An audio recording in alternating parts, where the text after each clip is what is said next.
बिस्मिल्लाहिर्रहमानिर्रहीम। अस्सलाम वालेकुम dear students, welcome to pace maker biology. आज हमारा टॉपिक है importance of carbon and water. इसमें हम कार्बन की और पानी की अहमियत को जानेंगे। कार्बन की अहमियत की अगर बात की जाए तो कार्बन की यूनिक प्रॉपर्टीज़ की वजह से कार्बन को एक ख़ास अहमियत हासिल है पूरी ऑर्गेनिक केमिस्ट्री के अंदर। कार्बन फोर्थ एलिमेंट है पीरियोडिक टेबल का, और ये तमाम जानदारों के जिस्म के अंदर जो ऑर्गेनिक कंपाउंड्स पाए जाते हैं उनके अंदर ये बेसिक एलिमेंट है। तो ये तमाम ऑर्गेनिक कंपाउंड्स जो कि कार्बोहाइड्रेट्स, लिपिड्स, प्रोटीन्स होते हैं, ये हमारी ज़िंदगी और तमाम जानदारों की ज़िंदगी के लिए बहुत अहम किरदार अदा करते हैं। इसके बाद कार्बन की टेट्रावैलेंसी के बारे में बात करेंगे। कार्बन 4 वैलेंसी रखता है, यानी ये 4 बॉन्ड बनाता है दूसरे एलिमेंट्स के एटम्स के साथ। और जब ये दूसरे एलिमेंट्स या एटम्स या रेडिकल्स के साथ 4 बॉन्ड बनाता है तो ये इस तरह से सिमेट्रिकली अरेंज्ड होता है कि इसका एक टेट्राहेड्रल स्ट्रक्चर बनता है, और ये एक स्टेबल कन्फिगरेशन यानी एक कायम रहने वाला एक कन्फिगरेशन के अंदर आ जाता है। कार्बन की टेट्रावैलेंसी कार्बन को इस काबिल बनाती है कि ये बहुत ही कम्प्लेक्स सेलुलर स्ट्रक्चर बना सकती है। इसमें कार्बन जब अरेंज होती है तो ये मुख्तलिफ़ तरह से एक दूसरे के साथ अरेंज हो सकती है, जैसा कि राइट साइड पे नीचे कॉर्नर में आपको दिखाया गया है कि कार्बन जब अरेंज होती है तो स्ट्रेट चेन में अगर ये अरेंज हो तो इसको हम अनब्रांच्ड ब्रांचिंग कहते हैं, और अगर इसमें कुछ ब्रांचेस बन जाएं, कुछ शाखें बन जाएं, तो ये ब्रांच्ड चेन हो सकती हैं और ये रिंग की सूरत भी हासिल कर सकती है। तो इसकी वजह से कार्बन के कंपाउंड्स बहुत ज़्यादा हो जाते हैं। कार्बन जो है ये मोस्ट अबंडेंट जो है एलिमेंट है जो हमारे अर्थ के अंदर पाया जाता है, और ये 4th मोस्ट अबंडेंट है हमारी यूनिवर्स के अंदर, और 2nd मोस्ट अबंडेंट है हमारी बॉडी के अंदर। इसके बाद कार्बन दूसरे एटम्स के साथ किस तरह से बॉन्डिंग करता है और किस किस एटम के साथ बॉन्डिंग करता है, इसके बारे में बताया जा रहा है कि commonly bond with hydrogen, oxygen, nitrogen, phosphorus और सल्फ़र के साथ ये बॉन्डिंग बनाता है। इनमें से कुछ बॉन्ड्स के बारे में बताया गया और उनका फंक्शन भी बताया गया। कार्बन और हाइड्रोजन का बॉन्ड जो कि आपने ग्लूकोज, शुगर्स वगैरह में पढ़ा हुआ है कि कार्बन हाइड्रोजन बॉन्ड को तोड़ा जाता है तो उसमें से बहुत सारी एनर्जी निकलती है जो कि सेल एटीपी बनाने के लिए इस्तेमाल करता है। तो ये एक potential source of energy carbon hydrogen bond है। कार्बन ऑक्सीजन बॉन्ड जब बन जाए तो इसको हम ग्लाइकोसिडिक बॉन्ड कहते हैं। पॉलीसेकेराइड यानी कार्बोहाइड्रेट्स के अंदर ये बॉन्ड पाया जाता है। ये आगे हम डिटेल के अंदर इस चैप्टर के अंदर पढ़ेंगे इंशाल्लाह। देन हमारे पास कार्बन नाइट्रोजन का बॉन्ड है जो कि पेप्टाइड बॉन्ड कहलाता है। जब अमाइनो एसिड्स मिलते हैं तो कार्बन और नाइट्रोजन के दरमियान में बॉन्ड बनता है, और इनकी वजह से अमाइनो एसिड्स की मिलने की वजह से प्रोटीन्स फॉर्मेशन होती है।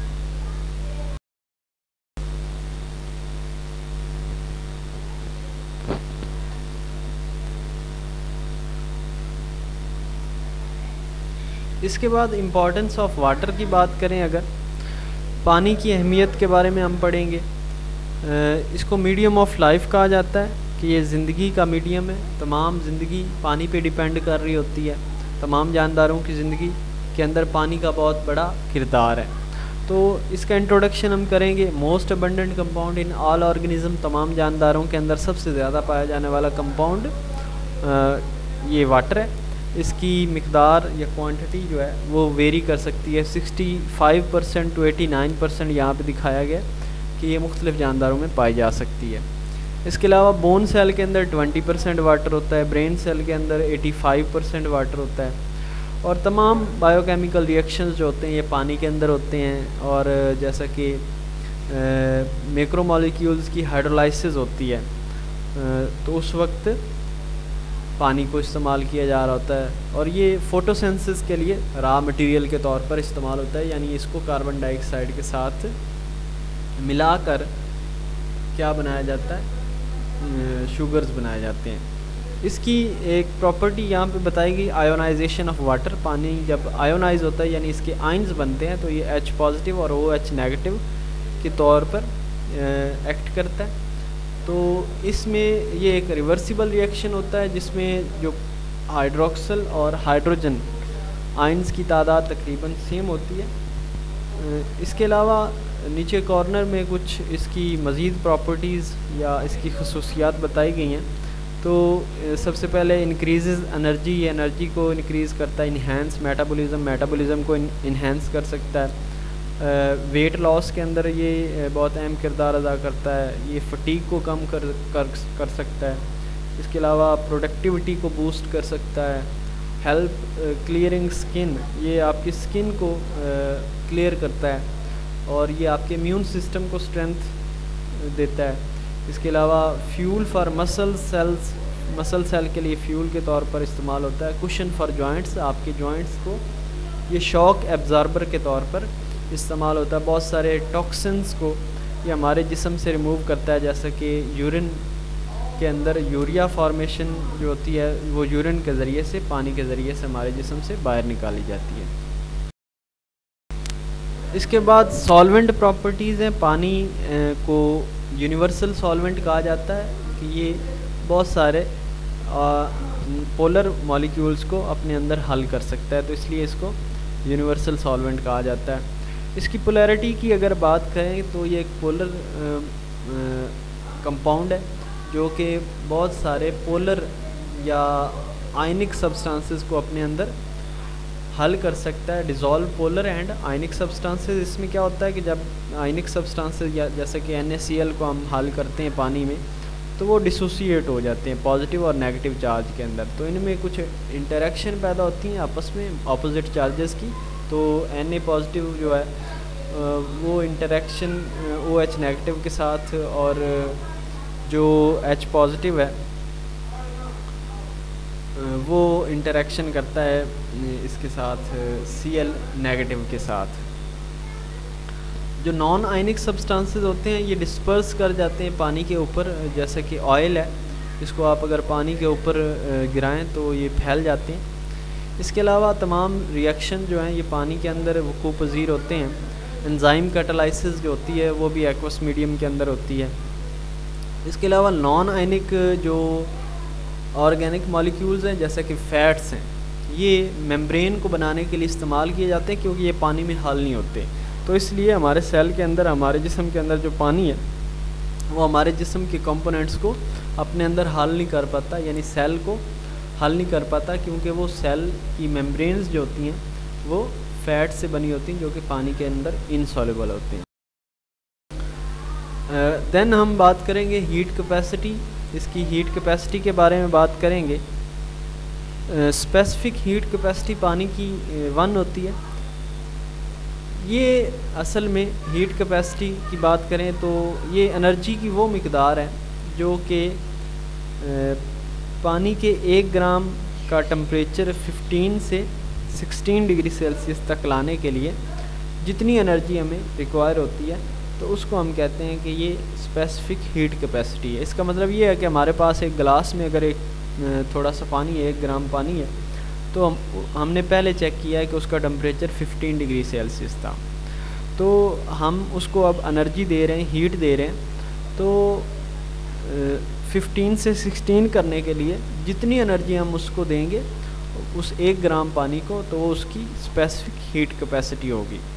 इसको इसलिए टेम्परेचर स्टेबलाइज़र के तौर पर भी इस्तेमाल किया जाता है कि ये टेम्परेचर को स्टेबलाइज कर सकता है, क्योंकि बहुत सारी हीट ये अपने अंदर जज़ब कर सकता है। जैसा कि आप गाड़ियों के अंदर, कार्बोरेटर्स के अंदर ये इस्तेमाल करते हैं कि पानी को वहाँ पे इसलिए इस्तेमाल किया जाता है कि जो हीट इंजन के अंदर पैदा हो रही होती है वो सारी की सारी हीट पानी के अंदर जज़्ब हो रही होती है, तो इसलिए ये बहुत सारी हीट को स्टेबलाइज कर सकता है।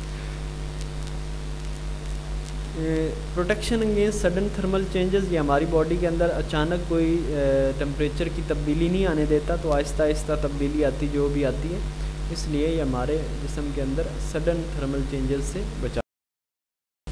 हीट ऑफ वेपोराइजेशन की अगर बात करें इसका मतलब ये है नंबर ऑफ़ कैलोरीज अब्जॉर्ब पर ग्राम वेपोराइज्ड, कि हमारे पास पानी है, हर ग्राम के हिसाब से जितनी हीट कैलोरीज में चाहिए होगी उसको वेपोराइज यानी गैस में कन्वर्ट करने के लिए, तो उसकी हीट ऑफ वेपोराइजेशन होगी। तो पानी की हीट ऑफ वेपोराइजेशन बहुत ज़्यादा है। इसका हमारे पास अगर 1 किलोग्राम पानी हो तो उसको हमने अगर गैस के अंदर कन्वर्ट करवाना है यानी भाप के अंदर कन्वर्ट करवाना है, तो इसके लिए हमें 574 किलो कैलोरीज एनर्जी रिक्वायर होगी। इसमें इसका फ़ायदा क्या होता है, वेपोराइजेशन का जब वेपोरेशन होती है तो कूलिंग इफ़ेक्ट पैदा होता है। कूलिंग इफ़ेक्ट पैदा होता है, ये आपने पढ़ा हुआ है। ड्यूरिंग ट्रांसपायरेशन, जब पौधों से वेपोरेशन होती है तो उसको आप ट्रांसपायरेशन कहते हैं, और पर्सपायरेशन जब एनिमल बॉडी से जो पानी है वो वेपोराइज होता है तो उसको आप पर्सपायरेशन कहते हैं। जैसे कि हमें पसीना आता है तो वो पानी जब वेपोराइज होता है तो उसको आप क्या कहते हैं, पर्सपायरेशन कहते हैं। इसके अलावा इसकी प्रोटेक्शन के अंदर बहुत बड़ा किरदार है। पानी जो है ये एज अ लुब्रिकेंट इस्तेमाल होता है, यानी ये रगड़ को कम करता है। Protection against the damage from friction, friction से ये हमें बचाता है, हमारे मुख्तलिफ ऑर्गन्स को बचाता है। जैसे कि आई प्रोटेक्शन ड्यूरिंग ब्लिंकिंग, जब हम आँखों को झपक रहे होते हैं तो आँखों के जो आईलिड्स हैं वो ऊपर और नीचे जा रहे होते हैं, तो अल्लाह ताला ने आँखों और आँखों के पोटों के दरमियान में क्या रखा है, पानी को रख दिया टीयर्स की सूरत में, आंसुओं की सूरत में। तो वो पानी क्या करता है, हमारी आँखों और आँखों के आईलिड्स जो होते हैं उनमें फ्रिक्शन को यानी रगड़ को कम करता है।